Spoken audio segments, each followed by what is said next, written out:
Kay nakaplagan na gayud niya ang iyang ihandog o gitinguha nga kauban sa kinabuhi. Usa mga dalaga kundi tao, nakon mga higalat mga igsoon.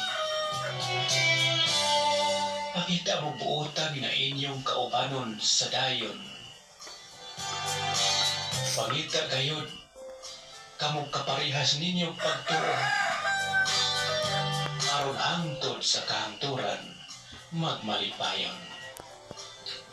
Kamo sa inyong kinabuhi. So, happy Sunday sa inyong lahat. Happy Sunday po sa inyong lahat dyan. So sana po at itong araw na ito at nakapagsimba na kayo at patuloy lang tayo pag manalig sa ating Panginoon Diyos, no? So salamat. Ingat po tayo palagi and God bless all. Thank you for watching.